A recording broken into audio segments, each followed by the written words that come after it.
kita bercakap kaitan dengan Islam liberal.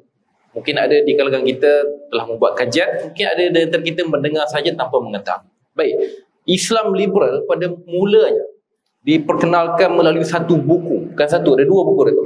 Pertama, Liberal Islam, a source book yang ditulis oleh Charles Kurzman di London, Oxford University, tahun 1988. 10 tahun selepas itu, pada 1998, ada satu lagi buku, Islam Liberalism, A Critique of Development Ideologies, yang ditulis oleh Leonard Binder, Chicago University. Walaupun buku ini mula diterbitkan seawal 1988, tapi sebenarnya gerakan itu bermula pada tahun 70-an lagi. Dan saya membuat sedikit research, ada berlaku gerakan besaran di Indonesia dan disenaraikan 50 orang liberal. Wallahualam, saya tak tahulah sejauh mana dia punya kebenaran. Baik, yang menarik, liberal ini bukan berlaku di Islam saja. Yahudi dan Kristian juga berlaku liberalism kepada agama mereka, malah lebih awal. Dan lebih membimbangkan, konteks liberal di Malaysia ini, mereka ada satu sugar coating yang mengatakan mereka ini tidak menolak Islam. Cuma mereka ini mengkaji semua Islam, mengkaji semula Islam, mentafsir kembali Al-Quran dan menilai semula syariat dan hukum fiqh mengikut kesesuaian dan melalui apa panggil modernism Islam. Jadi Dato', apakah yang sebenarnya yang dimaksudkan dengan liberal dalam beragama ini, khususnya Islam? Okey, terima kasih. Saya terlupa saya duduk di Unimap, so soalan dia berat-berat sikit lah kan.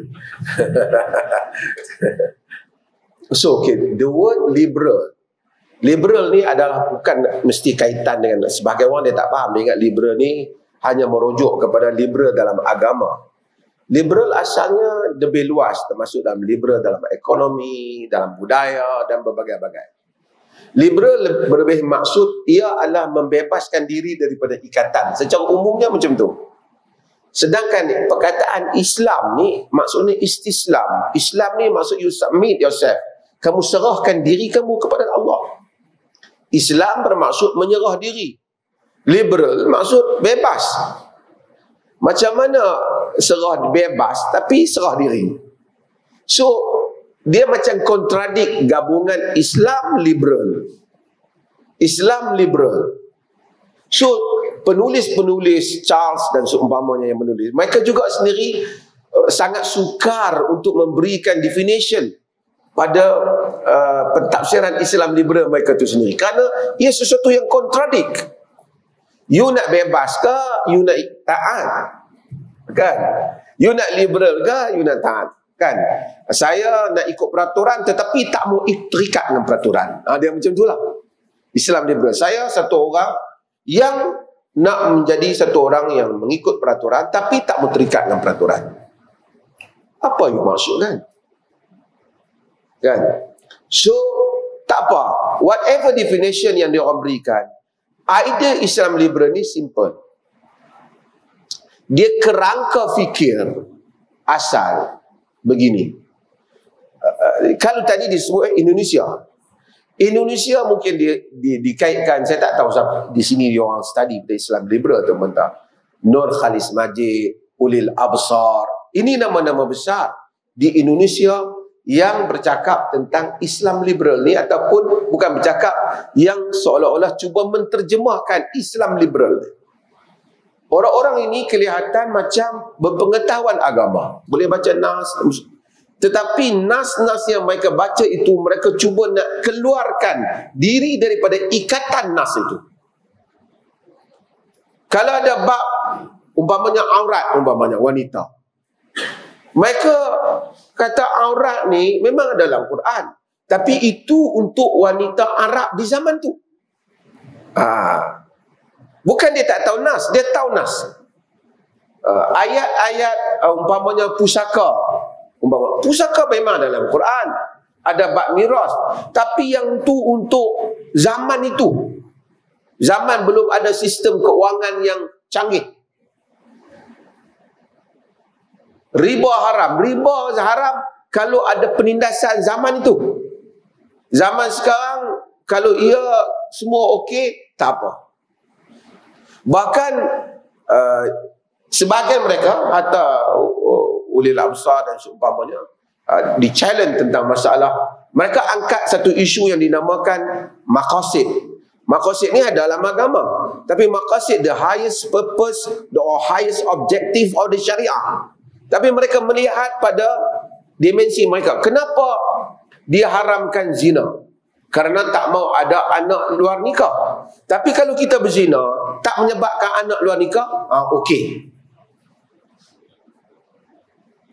Ini dia punya idea dah.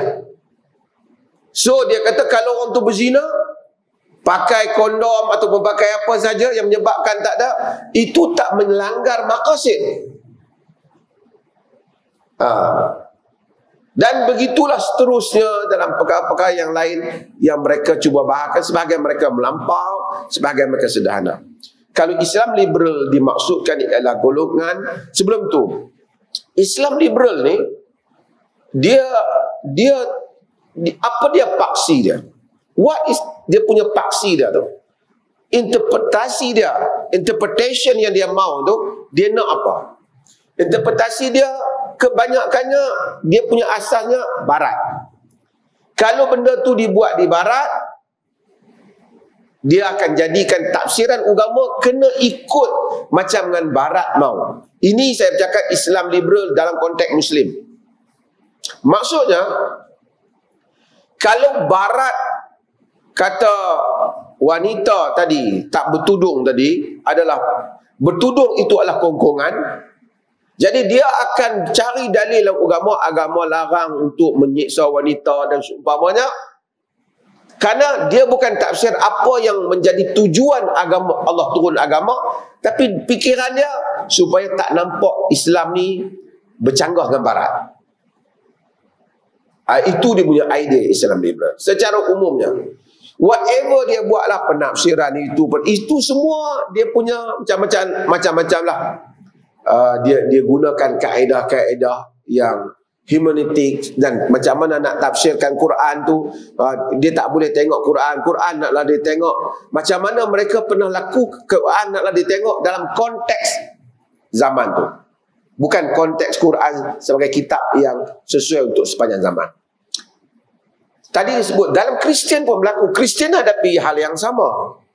Apabila kemajuan barat berlaku, revolusi industri khususnya berlaku, French Revolution berlaku, maka agama liberalisasi itu berlaku. Mereka cuba jadikan, kerana dahulu gereja ni kejam. Sebelum dahulu gereja kejam, tangkap scholars, bakar saintis. So berlaku pertentangan antara golongan yang nak kemodenan dan gereja. Maka berlaku separation antara between church and power, di antara gereja dan kuasa. Dulu gereja sangat attached kepada kuasa. Kalau siapa yang baca sejarah-sejarah saintis, siapa saintis yang terkenal yang dibakar sejarah? Galilei.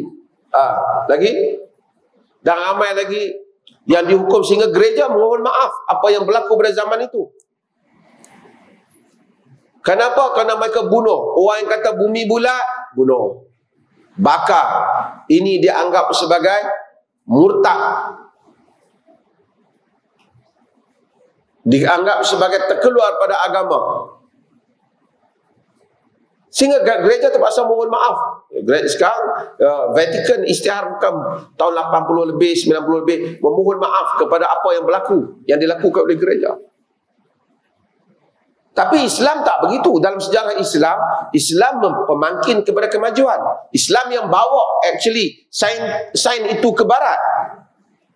Tapi oleh kerana gereja telah buat kesalahan tu, maka orang-orang agama yang duduk di gereja, orang yang berurusan dengan gereja, tak nak supaya bila berlakunya French Revolution, revolusi Perancis, baca tak sejarah revolusi Perancis? Baca kan? Revolusi industri, kan ni orang dalam bidang, kan? Dalam bidang industri kan? Revolusi industri, maka menyebabkan mereka cuba supaya pastikan Bible jangan bercanggah dengan kemodenan. Apa yang bercanggah dengan kemodenan yang Bible ada, mesti diinterpretasikan dalam konteks yang lain, yang tidak lagi applicable pada zaman sekarang ni. Faham tak? Bila benda ni, penyakit ni terkena pada orang Islam patut maju. Bila orang Islam yang patut maju, tapi apabila dunia Islam mundur. Kenapa mundur? Bukan kerana agama, kerana khurafat, kerana bid'ah, kerana syirik masuk dalam kepala-kepala orang Islam, di mana orang Islam bukan lagi memangkin kemajuan, asyik dengan jampi tanah, jampi apa, bukan lagi buat. Maka apabila mereka datang ke Yaman, apabila penjajah datang ke negara Mesir, mereka challenge orang Islam, mana lebih baik jarum penjajah dengan tanah kubur wali kamu, siapakah yang dapat menyembuhkan penyakit? Maka ramai orang bila tengok satu suntikan dah sihat, 20 cawan ayak wali tak sihat-sihat lagi. Maka mulalah sebahagian golongan mula tidak mau mempercayai agama.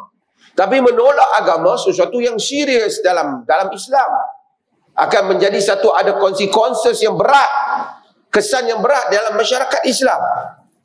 Jadi mereka kata kita tak tolak Islam, tapi kita tak nas-nas tu kita kena faham macam mana barat faham. Kita kena faham macam tu. Maka mulalah interpretasi kepada nas-nas agama mesti follow barat, yang dilakukan oleh orang Islam sendiri. Jadi kalau mereka anggap terlalu terikat dengan agama, itu mundur. Tapi agama tak mundur. Kalau kata agama mundur, boleh murtad. Dia kata bukan agama mundur, tafsiran kita salah. So mereka meliberalkan tafsiran agama kepada peringkat, kalau di Indonesia tu ada daerah bebas Tuhan, dan agama adalah milik individu, bukan milik awam, dan berbagai-bagai tafsiran. Ini Islam liberal yang muncul, yang tapi sekarang ni dah berkurangan di Malaysia ni, tapi di Indonesia juga kebangkitan berlaku, mereka makin berkurangan. Saya tak tahu Ustaz kita buat kajian banyak mana, tapi itulah secara umum jawapan saya pada Islam liberal.